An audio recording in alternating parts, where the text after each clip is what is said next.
Hello, everybody, and welcome into another episode of Thoughts with Nick. Once again, I'm outside, and today it's a beautiful sunny spring day, so I'm feeling good. One thing I want to mention before I get started, though, is that it's a bit windy today, so throughout this video, my hair is probably going to be blowing around, the camera might bounce around a little bit, and there could be some disturbances with the mic, so I just wanted to point that out and apologize in advance in case any of those issues do occur during the video, so you're not confused or wondering what's going on there. But anyway, without further ado, I'm going to get started with a quote. And I'll admit it's a little pretentious, but today's quote comes from yours truly. If you aren't happy with the outcome, you have to change the input. In my first video, I discussed the importance of trying and the impact of simply applying yourself and giving your all in your daily life. Today, I want to expand and build on that concept by focusing more narrowly on achieving the results you want by making adjustments to the inputs that you provide to yourself. I consider this to be a natural extension of the importance of trying, so you can consider it almost like a second chapter to that video. To briefly recap the importance of trying, I broke trying down into two components, the mental and the physical, and I asserted that for the best results, the mental component must come first. The mental component simply means trying to think positively and approaching scenarios with a positive mindset rather than expecting a negative result. The physical component is to take action. This can be done in a variety of ways, but one example that I leaned on during that video was how actually applying yourself and giving your all at work can go a long way to improving your experience, especially if you're somebody that doesn't enjoy your job. Just like in my original video, I'm going to talk about physical and mental components today, but I'm going to be splitting the physical up into two different aspects. So today, the order that I'm going to follow is basic physical, mental, and then finally applied physical. I want to start, though, with a few metaphors that'll get you in the right frame of mind for the topics I'm going to be discussing. First, for a pretty simplistic example that I think everyone can relate to, I want you to think about a TV. When you haven't selected the proper input, the outcome is just going to be static. You're not going to be able to watch what you want. You're not going to be able to connect to whatever your service provider is. You're not going to be able to get on that streaming site. You're going to have to play around with the remote and adjust the input until the TV is no longer static. For a more nuanced example, I want you to think about a computer. If you equip it with an old and outdated operating system, poor processing power, and an inexperienced user, it's obviously going to be super slow, laggy, and frustrating to work with, so on the whole, it's going to be a bad experience and a bad outcome. The operating system, the processing power, and the user are all inputs, while the lag and frustration are an outcome. The task being achieved is also an outcome, but the thing I want to focus on here is the way the outcome was achieved using the inputs. The input was severely lacking, so the outcome was fairly undesirable. While these are simple metaphors, I think they translate very well into real life. And a simple translation of that computer analogy could be that the operating system is old or bad information that you have at your disposal, which represents the mental component. The poor processing power could be a lack of sleep, which represents the basic physical component. And the inexperienced user represents not giving your all, which is the applied physical component. Combining these three less than ideal factors as inputs, the outcome of whatever situation you're in is certainly going to be of a lower quality than you would like. When you provide low quality inputs in your life, the outcome is never going to be what you want it to be. Sometimes this is going to be unavoidable. Sometimes you actually can't help the information you were provided. Somebody told you something that just wasn't true and you trusted them, you went off it, and it wasn't what you thought it was. Sometimes you couldn't have got to bed earlier. You got home late and you went to bed as soon as you could, but you only got 4 hours of sleep. Whatever. That's not going to be the case a lot of the time, though. A lot of the time, you probably could have done more research, or better research for that matter, and you probably could have got more sleep. For more on getting everything done, I go into a lot more detail in my scheduling video, which I dropped last week, so feel free to check that one out if you're looking for information on that. But anyway, the point that I'm trying to make here is that you're almost always in control of the input, thus you have much more control over the outcome than you ascribe to yourself. To me, this is pretty much an immediate validation of what I talked about during the importance of trying.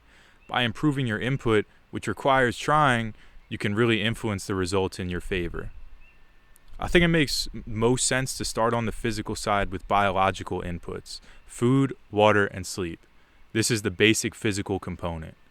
If you can provide high quality inputs for yourself in each of these categories, you're automatically increasing the likelihood of achieving a better outcome. You're making sure to meet your body's needs to the best of your ability, providing the nutrients and sustenance your body needs to function optimally. As a result, you're inherently going to feel better, you're going to have more energy, and you're going to be in a much better position to attack the day and your goals. Just like the TV and the computer have required inputs, the biological machines that are our bodies have required inescapable inputs, which are food, water, and sleep. Without those, there's only one outcome, and I think you and I both know what that is. These are physical, biological laws that none of us are exempt from, and I think they should be consciously heeded and observed for the best results. It's not as cut and dry as I make it sound, and the balance is different for everybody. Obviously, when you're providing the best possible inputs, you're going to want to avoid unhealthy foods because that's a poor input, so it's going to lead to a poor outcome. I'm not going to tell you how or what to eat because everyone's needs are different, but prioritizing healthy and nourishing foods will definitely ensure that you have a better input than eating junk food. As far as water is concerned, from what I've heard, typically at least a gallon a day is recommended. And for sleep, I mean, this is getting a little personal, but I like to go with at least 7 hours. Some people say 8, some people say they only need 5, but I think 7 is reasonable and it's practical too. But once again, I really want to double down on this fact right here. I'm not telling you how to live your life. If 5 works for you, go for it. If you need 8, that's fine too. 7 works for me, so that's why I'm kind of providing that as a guideline, but I don't want to impose on anyone. I just want to emphasize the importance of getting these biological inputs in check. The most important part is to figure out what works for you and stick to it. By controlling these biological inputs, you can ensure the best possible biological outcome, which is robust health. Once you've done your best to satisfy these biological rules and adjust it according to your needs, you can move up the hierarchy, so to speak, to the mental side. The mental component is all about the input of thoughts and attitude that you provide to yourself. During the importance of trying, I discussed the impact of thinking positively, but there is so much more to mental input than just that. My discussions on positive thinking provide a good, broad introduction, but today I want to go a little bit deeper. Your thoughts are irrefutably inputs for your mind, and they dictate your attitude, which has a large effect on the way that you interact with the world, which is the applied physical component. If your head is full of negative thoughts, you're going to have a poor disposition, and you're going to generally have a less enjoyable daily experience. Even when good things happen, your mind's not going to be in a place to fully experience the depth of that positivity. The same is true in reverse. If you're full of positive thoughts, life is going to be good. Even when bad things happen, you're going to be able to persevere without letting them take over your existence. I heard a good analogy before that compared the mind to a garden, and I want to put my own spin on it if I can. Once again, think of the mind as a garden, but your thoughts are like fruits and vegetables. When they're ripe, they end up becoming the input for your mental state. It's crucial to water these plants and take care of them properly to ensure that they're of the best quality to provide your mind with the proper sustenance, just like how I talked about providing your body with the proper sustenance. If you don't foster the good plants and help them grow, just like in a real garden, they're going to wither and die. Inevitably, weeds or bad thoughts will creep into the garden, and they're going to need to be picked out periodically or they can overrun the garden. It's crucial that you be a diligent gardener and keep close observation over what you're growing, because at the end of the day, you reap what you sow. Everybody has bad thoughts from time to time. That's normal and it's okay. It's inevitable that sometimes you're going to imagine negative things and scenarios that don't go your way. There's nothing wrong with that. The problem comes in when you continue to engage with these thoughts rather than dismissing them. Like I said, you reap what you sow. So if you continually engage with these negative ideations, they're going to take root and grow. They'll creep in slowly, but if you don't address them, they're going to act like an invasive species and crowd out the endemic positive thoughts. With these negative thoughts, when they present themselves, you got to shut them down. You got to pull the weeds out of your garden. Just like in real gardening, pulling the weeds is harder than simply watering the plants, but it must be done. You have to put in the work to cultivate the best possible mental inputs. Cultivating positive thoughts is not necessarily easy either, though, And I do think, though, it's easier than eliminating negative thoughts. Just like with the plants in the garden, positive thoughts need to be nurtured and cared for to ensure they don't die on the vine. You need continuous belief in these positive thoughts to keep them healthy and robust. I know this is somewhat of an abstract concept, but I don't really know how better to explain it. Just like how you can't engage with the negative thoughts, you must engage with the positive thoughts to allow them to blossom. In both cases, continual engagement is going to lead to multiplication, which is why it's crucial to remove the negative thoughts while concentrating on the positive thoughts. This will allow the positive thoughts to replicate while the negative thoughts are eliminated, and in time your garden will be flourishing. Before long, you'll be an experienced gardener learning how to tend to the needs of your mental garden to ensure an optimal harvest in every season. Those weeds are still going to pop up from time to time. Like I said, that's unavoidable. There's nothing you can do about that. You just got to stay on the lookout and pull them out by the roots. To wrap up this analogy, the thoughts are the nourishment for your mind. If your garden's overrun with weeds without too much produce, your mind's going to become malnourished and almost poisoned. If your garden is abundant with healthy crops, your mind's going to be well fed and healthy. And while that was a bit of a roundabout explanation, my point here is that your thoughts are the input for your mind. Your attitude and disposition are the outcome in this scenario. With positive thoughts as the input, you're likely to feel like anything is possible and believe in yourself, creating an attitude of competence and confidence as the outcome. With negative thoughts as the input, you're likely to feel overwhelmed and question yourself at every turn, leading to an indecisive and unsure disposition as the outcome.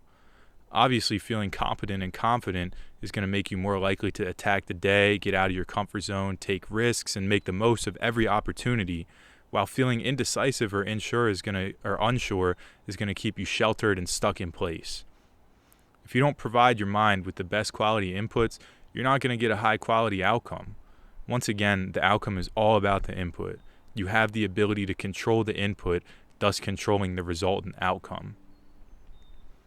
I get that it's pretty abstract on the mental side. With the biological, physical component, it's easy to know if you're taking care of yourself, eating good food, drinking enough water, getting enough sleep, etc. But on the mental side, it's much more intangible, which is why I relied on that long-form analogy. It's literally all in your head. You can't just walk away from a negative thought or go to the store and buy a positive thought. You have to be in tune with your mental state and take constant care to protect it. Now, I know this is not an easy task, but I hope my analogy will help you as you tend to your garden inside your mind. Now I want to get into the applied physical component. The input here is largely dependent on the outcome of the first two steps in the hierarchy, which is why you have to secure high-quality inputs, thus high-quality outcomes, in each of those stages before moving on to the applied physical component. When it comes to the applied physical component, the input is actual effort. In this instance, the way I'm describing effort is the depth to which you try. If you're not trying as hard as you can, you're not giving all your effort. If you're trying as hard as you can, you're giving your best effort. The reason I consider this to be the final step in the hierarchy is because you can't put in your best effort if you haven't taken your biological needs into account and you haven't gotten control of your mental state. Without the proper food, water, and sleep, you're going to be physically depleted, so you won't be able to put forth as much effort. Without the proper mental state, you won't have the ambition or drive to put forth the proper effort. As a result, it's almost pointless to work on the applied physical component before taking care of the other two steps. If you got the first two steps in check, it's time to ask yourself a question, and you need to be honest. Are you giving life your fullest effort? Are you really trying as hard as you can? If you can honestly answer yes, good for you, for real. But I slack sometimes, and I got to catch myself, and I realize I got to lock back in. It's okay to have these temporary lapses or regressions, but the most important part is to catch yourself when you start to slide backwards and intervene. When you give life your all, it pays back massively. Effort is always mirrored by results. Therefore, when it comes to the applied physical component, the amount of success you achieve is almost entirely dependent on the amount that you apply yourself. The results will tell the story at the end of the day, and even if you lie to yourself, the results will tell the truth. It's up to you to wake up and accept the message. When you have something you want in life, there's no reason not to give it your fullest effort to get there. Why would you stop short? Why would you not give it your all? There's no logical answer to these questions. If you think you found one, I'm going to be blunt here, you're coping. There's no shortcuts. You can't cut corners. When you choose to cheat now, it's only going to come back to hurt you later on. When you choose to maximize your effort input, the real life outcome will be awesome. You're going to start climbing up that staircase of goals you created. You're going to start crushing your schedule each and every day, and your confidence is going to soar, which makes it even easier to maintain that mental garden. In this respect, the mental component and the applied physical component can enter a positive feedback loop, making each easier to continue, which I kind of talked about that a little more during the importance of trying. So if you want to hear more on that, you can go back to that video as well. But anyway, when your applied physical input is at the level it needs to be, life's going to begin to fall into place for you in a very real way that might have seemed impossible in the past. And like I said at the beginning, to me, this really validates what I talked about during the importance of trying, and it shows that your life is in your hands. You have the power to determine your own personal outcomes simply by upregulating the quality of input that you provide. One of the best aspects of giving life your all is that it totally eliminates regrets.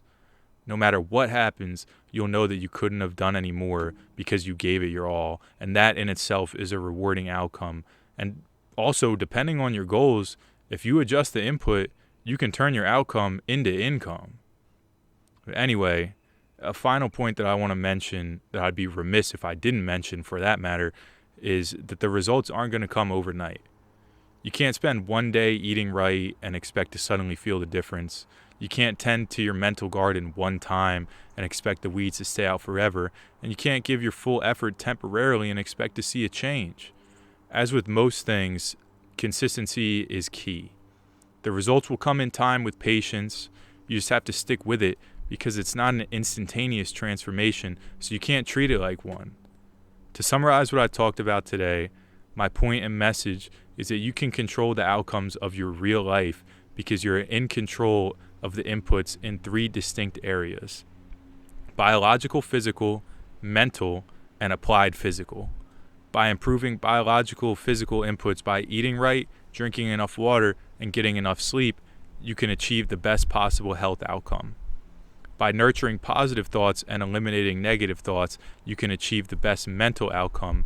And by giving your full effort every day, you can achieve the best applied physical outcome.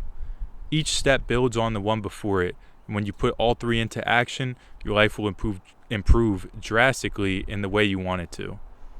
I hope you'll try to implement these ideas one step at a time, and if you do, let me know how it worked out for you. I'd love to hear some stories from my listeners about how their efforts on improving their input influence their outcomes. Thanks for tuning in. I hope you learned something today, and enjoy the rest of your day. Bye.